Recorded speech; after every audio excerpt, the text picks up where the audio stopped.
بسم اللہ الرحمن الرحیم. محترم ناظرین, میں ایس ٹی وی کے ساتھ آپ کا میزبان عبدالمتین آپ کی خدمت میں حاضر ہے. آج ہمارے ساتھ پاکستان تحریک انصاف کے چیئرمین محترم عمران خان صاحب موجود ہیں. آپ عمران خان صاحب کو روزانہ مختلف ٹی وی چینلز پر انٹرویوز سنتے رہتے ہیں, لیکن آج کا انٹرویو اس حوالے سے منفرد ہے کہ ہم کچھ ایسے سوالات محترم عمران خان صاحب سے کرنے جا رہے ہیں جن کے جوابات لوگ جاننا چاہتے ہیں, لیکن وہ سوالات عموماً خان صاحب سے کیے نہیں جاتے. خان صاحب, سب سے پہلے بہت شکریہ آپ کا وقت دینے کا, آپ کی کافی مصروفیت ہے. سب سے پہلے میں آپ سے یہ جاننا چاہوں گا, کچھ دن پہلے آپ نے یہاں دھرنے میں عاطف میاں صاحب کا ذکر کیا اور آپ نے اس حوالے سے ایک سٹیٹمنٹ دی. اس سٹیٹمنٹ کے بعد مذہبی حلقوں میں پاکستان میں اور پاکستان سے باہر کچھ بہت سارے تحفظات کا اظہار کیا گیا, شاید وہ آپ تک پہنچے نہیں. ہم وہ تحفظات آپ تک پہنچانا چاہتے ہیں کہ عاطف میاں کے حوالے سے یہ بات سب کو معلوم ہے, بڑے ویل نون قسم کے قادیانی ہیں جو ختم نبوت پہ یقین نہیں رکھتے.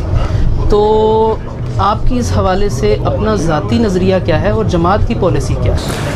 پہلے تو میں کلیئر کر دوں جی, میں نے پروفیسر عاطف میاں کا نام اس لیے لیا تھا کیونکہ میں پڑھ رہا تھا, میں تو میگزین میں پڑھا کہ دنیا کے ٹاپ 25 اکانومسٹ میں وہ ایک ہے. مجھے تو یہ نہیں پتا تھا کہ ان کی ختم نبوت کے خلاف انہوں نے کوئی کیمپین کیا, مجھے اس کا کوئی اندازہ نہیں تھا. میں کلیئر کر دوں, میں قرآن میں اللہ کے الفاظ سمجھتا ہوں اور جو قرآن میں مانتا ہے وہی ہے مسلمان. اور قرآن کے اندر جب واضح لکھا ہوا ہے کہ آخری پیغمبر ہمارے پیارے نبی صلی اللہ علیہ وسلم ہے, تو جو اس کو ان کو آخری پیغمبر نہیں مانتا وہ مسلمان نہیں ہو سکتا, کیونکہ قرآن جو ہے وہ اللہ کے الفاظ ہیں. اگر یہ نہیں مانتے تو آپ مسلمان ہی نہیں ہیں. اور جب قرآن جو چیز کہہ دیتی ہے واضح طور پہ کہ آخری نبی کون تھے, تو اس کے بعد بات ختم ہو جاتی ہے کہ اگر آپ یہ کہیں کہ جی کوئی اور اس کے بعد نبی ہے اور آپ اپنے آپ کو مسلمان کہیں, آپ مسلمان نہیں ہو سکتے. ٹھیک ہے. اور دوسرا یہ بتائیے گا کہ پاکستان میں 1974 کے آئین کے تحت قادیانیوں کو غیر مسلم اقلیت ڈکلیئر کیا گیا.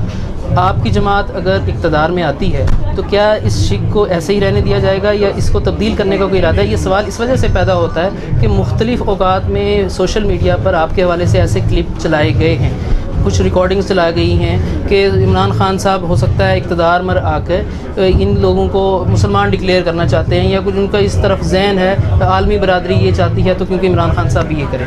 لیکن پہلے ایک چیز کلیئر کر لیں, عمران خان نہ کسی عالمی برادری کا غلام ہے, نہ وہ اس کو اتنا شوق ہے پرائم منسٹر بننے کا کہ وہ اپنے ایمان کے اوپر کوئی کمپرومائز کر سکتا ہے. میں بلکہ ایمان کی وجہ سے ہی آیا ہوں سیاست میں, نہیں تو مجھے اللہ نے کسی چیز کی کمی نہیں دی, مجھے آنے کی ضرورت نہیں تھی. میرا ایمان کہتا ہے کہ ظلم اور ناانصافی کے خلاف آواز بلند کرو, اور وہ صرف آپ سیاست میں آ کے کر سکتے ہیں, کیونکہ یہاں ظالم ہے, چوری کرتے ہیں پیسہ, غریب کر رہے ہیں, لوگوں کو انسانوں کی طرح رکھا نہیں جاتا, جانوروں کی طرح رکھا جاتا ہے.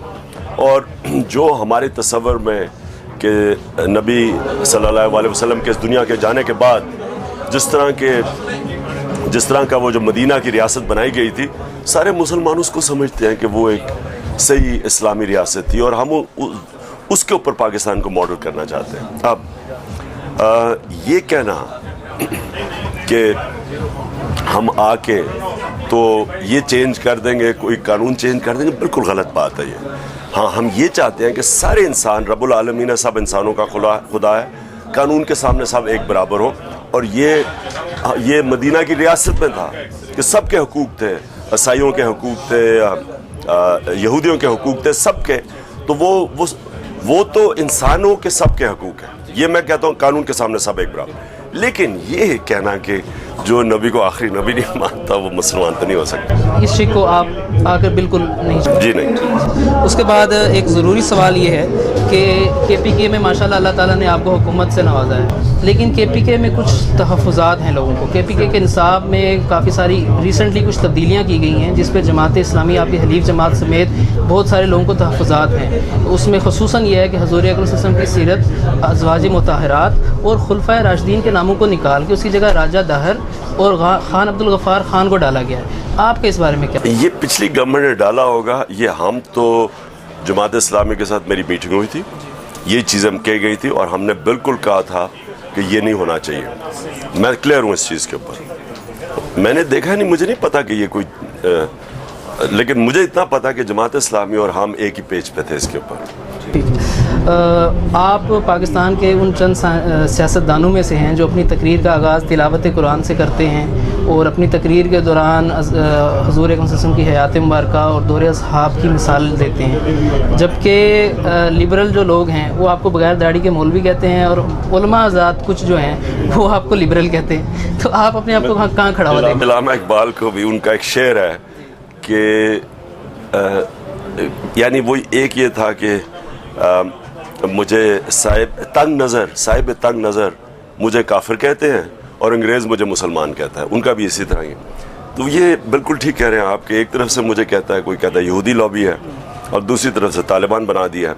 اصل میں اپنی پوری کوشش کرتا ہوں، میں انسان ہوں، میرے سے کمزوریاں ہوں گی، اپنی پوری کوشش کرتا ہوں کہ جو قرآن ہمیں کہتی ہے کہ اپنی زندگی کا ایک رول ماڈل ہے وہ ہے ہمارے نبی صلی اللہ علیہ وسلم، ان کی زندگی کے اوپر جو میں نے پوری اسٹڈی کی ہے اس کے اوپر اپنی زندگی گزارتا ہوں۔ جو چیز میں کہتا ہوں کوئی نہ پبلک کے لیے کہتا ہوں، یہ میرا ایمان ہے۔ جو بھی میں بات کرتا ہوں، جب میں ان کو کہتا ہوں، اقبال کا جو شعر ہے کہ سبق پھر پڑھ صداقت کا، عدالت کا اور شجاعت کا، یہ کوالٹیز یہ علامہ اقبال نے ساری قرآن سے ہیں، یعنی قرآن شریف کے اندر یہ سب کچھ لکھا ہوا ہے۔ اقبال کی جتنی شاعری ہے وہ قرآن کے بیچ میں سے ہے۔ تو میں جو بھی بات کرتا ہوں، میں اس لیے نہیں کہتا کہ مجھے کوئی ووٹس چاہیے یا میں وہ کہتا ہوں جو میرا ایمان ہے۔ میں نے اپنی کتاب میں یہ ساری چیزیں لکھی ہوئی ہیں، میں نے کہ کیسے میری طرح کا آدمی ایمان کی طرف آیا اور کیا میرے پر، تو میں نے اور اقبالیات کے اوپر پورا کہ واپس ہمیں اگر اپنے بچوں کو ہم نے صحیح معنی میں ان کی تربیت کرنی ہے تو رول ماڈل ہے اس ملک کا علامہ اقبال، جن کی نظریے کے اوپر پاکستان بنا تھا۔ تو میں کوئی ایسی بات نہیں کرتا جو میرا ایمان نہیں ہے۔ ایک سوال بہت ضروری ہے کہ تمام مسالک کا اور تمام جماعتوں کا پوری دنیا میں اس چیز پہ اتفاق ہے کہ سودی نظام جو ہے وہ معاشرت کی بربادی کی ایک وجہ ہے، اور اللہ نے خود قرآن میں اس کو اللہ اور رسول کے خلاف جنگ قرار دیا ہے۔ آپ کا اس حوالے سے کیا ویژن ہے؟ اللہ تعالیٰ اگر آپ کو اقتدار دیتے ہیں تو آپ اس ملک سے سودی نظام کو ختم کرنے کی کوشش کریں گے؟ پوری کوشش کریں گے جی، میں آپ کو، لیکن اس کے لیے ایک آلٹرنیٹو ماڈل بھی بنانا پڑے گا، لیکن پوری کوشش کرنی چاہیے۔ جاپان کے اندر 0.5% ہے سود، 0.5% ہے، یہاں سود دیکھیں کتنا ہے، لوگ مر جاتے ہیں سود دے کے، تباہ ہو جاتے ہیں۔ اور میں بالکل اس میں بلیو کرتا ہوں، یہ جو گھر بیٹھ کے پیسہ بنانا سود کے اوپر، یہ ایک انسان کو ختم کر دیتا ہے، معاشرے کو تباہ کر دیتا ہے، اور میں بالکل اس کے خلاف ہوں۔ لیکن اس کا جب تک ایک آلٹرنیٹو ماڈل ہم ڈیولپ نہیں کرتے، اور اس کے اوپر کام ہو رہا ہے۔ بس دو مختصر سوالات آپ سے کرنے ہیں۔ آپ کی جماعت یوتھ کو ریپرزینٹ کرتی ہے اور اس کا دعویٰ بھی کرتی ہے۔ ایک یوتھ ہے جو کالج، یونیورسٹیز اور سکول میں ہے، ایک دوسری یوتھ ہے جو مدارس میں ہے۔ آپ نے کالج اور یونیورسٹیز کی یوتھ کو تو فوکس کیا، آپ وہاں جاتے ہیں، لیکچرز بھی دیتے ہیں یونیورسٹیز میں، لیکن آپ نے دوسری طرف اس یوتھ کو نظر انداز کر دیا، اس کی کیا وجہ ہے؟ میں گیا ہوا ہوں، تین مدارس میں گیا ہوں 2-3 سالوں پہ، بلکہ میں گیا ہوں ابھی 1 سال پہلے دارالعلوم کراچی میں گئے تھے، حقانیہ میں گئے تھے، کوڑا جی۔